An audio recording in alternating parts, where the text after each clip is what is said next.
What up, though, everybody? Welcome back to Daily Upside. I'm your host, Keenan Rivals, bringing you daily news, daily market updates. I haven't figured out my intro quite yet, but starting off today with a little continuation. The last few days we've been talking about LeBron James's optic and his run with the Lakers. Obviously, they won yesterday, and look, a lot of people who have picked up this card, myself included, have been expecting it to go up a little bit. And quite frankly, it hasn't. In fact, depending on when you bought it, it's probably went down. And for a lot of people, that's shocking. But I still have some optimism here. Yesterday's game was really, really good. It was competitive, which is great. What we don't want is LeBron, like, or the Lakers blowing out the Heat and making things look really easy, because then it's gonna not really count. It's not going to be in addition to his record, but more so of a blemish. So yeah, I was really excited to see them kind of be competitive, and I was excited to see a little bit more from LeBron. He was shooting threes, he was dunking the ball, he looked really focused. So still have some bullish sentiment here on this card. We saw one yesterday ended for 202, which is similar to the price that they've been ending at. We saw the hollow actually went down. And that was kind of shocking. And even seeing this checkerboard sell for 1781 was really shocking, depending on, considering how limited that card is. So not a lot of movement from LeBron within the Lakers card, but I think it's okay. I think that's just going to be something that we'll have to wait and see. We'll have to see LeBron kind of hold that trophy and, kind of see his cards go up. If you look at the current ones right now, a lot of them are being listed. We see this is newly listed. Just a ton of cards being listed here, and people are going to try to cash out. So I plan on holding mine for a little bit longer, even after the playoffs, because I just think LeBron is going to have a incredible, career. So I think it's going to go up, and him being with the Lakers a little longer is going to kind of cement his spot as one of the great Lakers, despite only being there for a few years. So yeah, I thought I would start off kind of showing you guys that. In other news, the Seattle Storm, they went ahead and closed out to win the WNBA championship. And look, I'm not going to act like somebody who follows the WNBA. I don't. I know some of the key players. I know who Brianna Stewart is. She's obviously a beast. But yeah, within this article, it was just talking about how, within that game, one of the players for the Storm, they just gave like praise to Kobe Bryant. She talked about Kobe. She said he's the first person to ever believe in me, before I got to the league, and it's very special. She wears his number. And I thought that was really interesting because, we're going to see, we see the Seattle Storm winning the championship. We're going to see LeBron and the Lakers win the championship. And that's going to give a lot of attention towards Kobe. A lot of these players idolize Kobe. They're going to, pay their respects to Kobe and share that championship with him. And, obviously what happened to Kobe is tragic, but I think that's going to do something for his cards. It may not do something right now, but I think it just kind of shows you how important he is to the game. And if you're a long-term investor, right now might be a good time to pick his cards up. So if we go to Card Ladder, we can see that, Kobe cards have been pretty consistent over the last month. And by consistent, I mean like down 15%. That's pretty solid given, what's happened to the overall state of the market. So yeah, if you're somebody who's like really into Kobe, his finest might be a play. Right now it's at about $995. If we look at his tops, you can see like right now they're kind of going for 23, 25. And that's an expensive car. But if you look at their all-time highs, I mean, the tops Chrome was going 16,000. The tops was going for, 5,325. And the finest even had a little bit of a run towards the end, topping off at $3,000. So a lot of money to be made on these cards. Definitely a lot of money to be made on these. And it's Kobe Bryant, guys. I think, he's going to get a lot of praise even next year. Next year, bringing the season back, that's going to do very, very well for him. So if you're somebody who's looking to pick up some cards for the next 5 or 10 years, he might be a pretty safe investment right now. And if you look at the market cap method, you can see a lot of his cards are undervalued compared to some of the more modern cards right now. Also, in other news, we talked about Kaboom here, so I figured I'd keep you guys up to date with that. This is one of the earlier sets of Kaboom. I think it might be the first set, actually. You can see, kind of in the first iteration, they're a lot more comic-y than they are now. The graphics they use now are a little more realistic. But yeah, this card set a new all-time high. I don't know the exact price point of it, when it initiated, but I mean, I think these are like $500 cards, and now they're kind of settling in that $1,000 range. And it just goes to show you that the market itself just isn't dead. Cards are setting new all-time highs.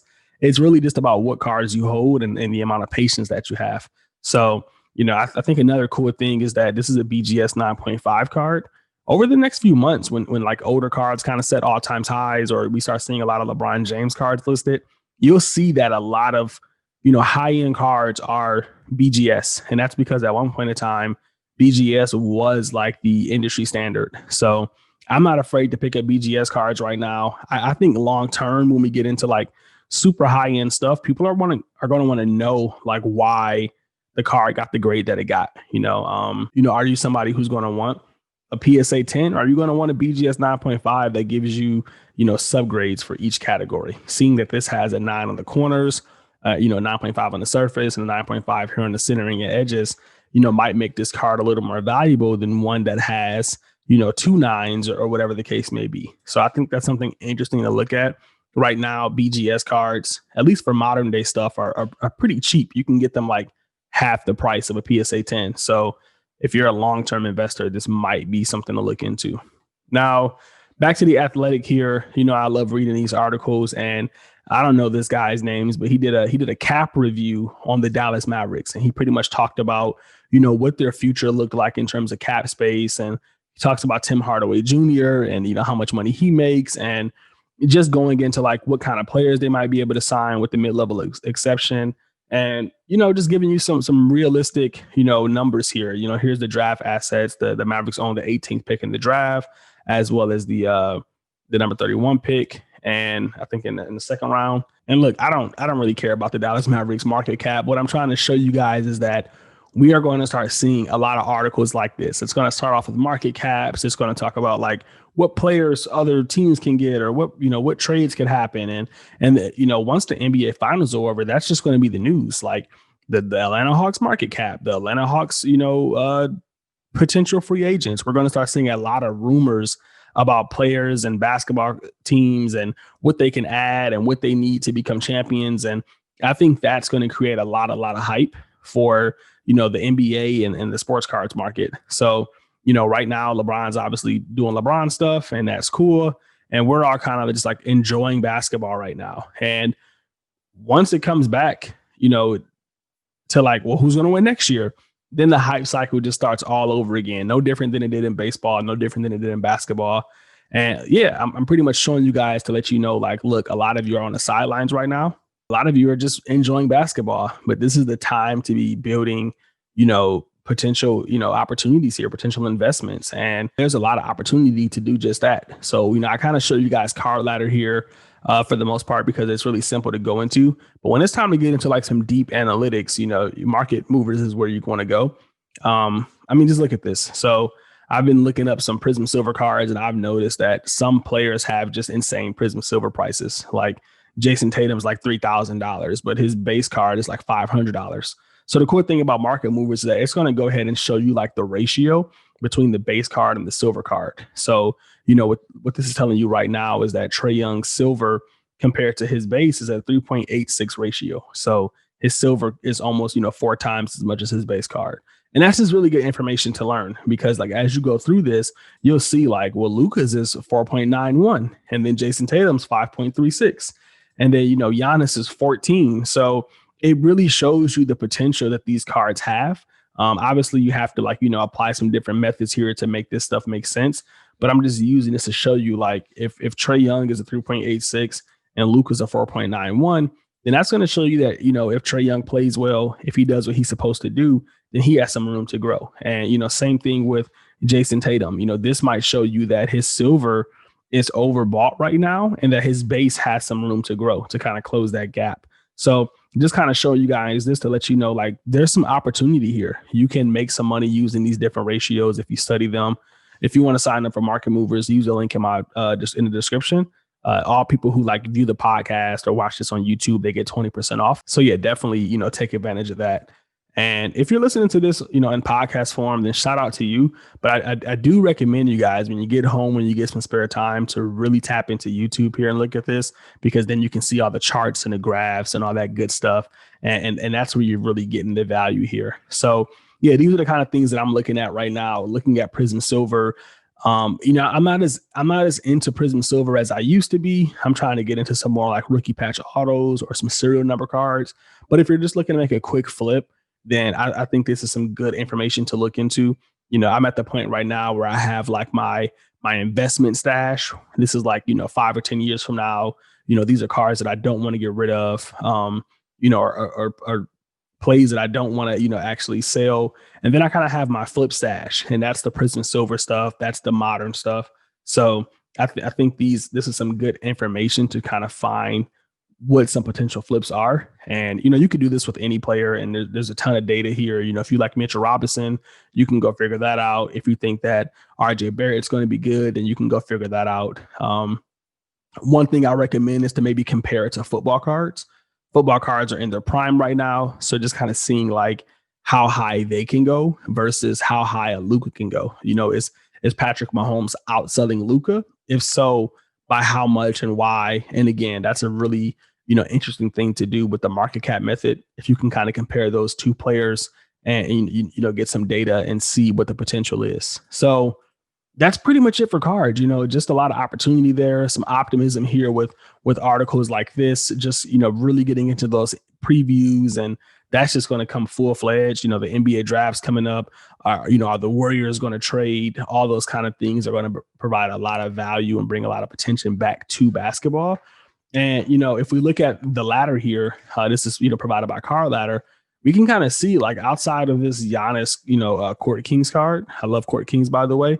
A lot of the top 10 sports or top 10 cards are like football, Pokemon, and then kind of like some one-off basketball cards. And that makes a lot of sense considering that it's not really basketball season. So seeing some of these, rank in the ladder, seeing, Peyton Manning rank in the ladder, or seeing Fernando Tatis Jr., is not a surprise. So let's analyze this. So what we see here is like Peyton Manning cards are going up. They're going up big time, so that's a key indicator that within basketball, maybe legacy cards are going to be a play. Maybe those vintage cards are going to be a play. We see here with baseball that Fernando Tatis Jr. is crushing it right now. So that shows you like, hey, these young guys with massive, skill sets are going to be a play. I don't know who Aaron Donald is. I'm assuming he's a young guy, though.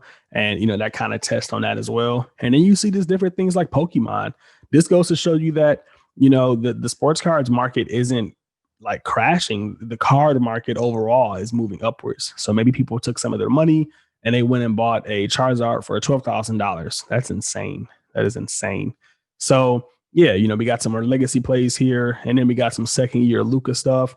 That may be an indicator that people are still buying Luka, but his rookie stuff is too expensive. So they're going to the second year stuff. And, so if you haven't signed up for Card Ladder, I definitely recommend it too as well. People always ask me like, hey, should I get Card Ladder? Should I get Market Movers? Look, if you're taking this thing seriously, I think you got to get both. I think you got to have Card Ladder. I think you got to have Market Movers. And I think you got to go ahead and download the market cap method, take advantage of this course, learn some things, learn how I made some money here. Right now, it's actually on sale for $65, and that's only going to be for the first 20 people. So if you're up early, if you're hearing this, you might want to jump on that. There is still a few spots left for those who want to join the Discord. So if you're one of the first 100 people to buy this course, you do get access to the Discord. That's almost full, but there's still a few spots left. So yeah, I think you got to have all three, guys. I think you got to learn this method. I think you got to have Market Movers, and I think you got to have Card Ladder if you really want to analyze these plays. Now, people want to know my strategy. You guys know I let people inside to my investment portfolio, and I kind of wanted to talk about that for a brief second while we're here. Like I told you guys, I have my investment stash and then I have my flip stash. And pretty much what I'm doing right now is buying some of these, younger, unproven guys and taking advantage of like their, the amount of attention that they get. So I might buy Jason Tatum at a really low price point, and then I might flip him for double or triple. That tends to be my exit price. And then I kind of get into some legacy plays, some cards that I want to hold on to that I never want to let go. And this isn't sponsored or anything, but what I've been using to do that is Collectible. It's a really cool application, and they have some really insane cards in there, like really insane. Just recently, I was able to, buy Stephen Curry's National Treasures card. And, you're not buying the entire card, you're buying shares of a card. So think of it as a stock market for cards or a partial stock market for a card. So yeah, like, for example, I was able to pick up 20 shares of Stephen Curry's National Treasures card. And they don't give a lot of information on their website. You kind of have to download the app to do that. But as you can see here, they have like Michael Jordan's Fleer rookie. They had LeBron James's SP Authentic. And these are the kind of cards that I'm probably never going to be able to afford to own on my own. But being able to get 10% of that card or 15% of that card has been really cool and really beneficial. And that's kind of what I've been doing, buying some of the younger guys, flipping them, and then putting my money into like these longer term like collectibles. So if you haven't checked out Collectible, definitely do so. I reached out to their team to see if they wanted to come on the podcast and do an interview and tell you guys about their product. So I'll keep you updated on that. But yeah, that's it for this episode, guys. We're going to tune in tomorrow and talk about some more stuff. Probably going to lead off with the Lakers and LeBron again, because that's what's going on right now. We're not talking about Tyler Hero. We're not getting caught up in the hype. We're keeping it simple and safe during the playoffs because everything else is a gamble. So let me know what you guys think about this episode. Let me know if you guys are looking at collectibles, and don't forget to check out the market cap method. Definitely a good value on sale right now. I'll catch you guys in the next one. Happy investing.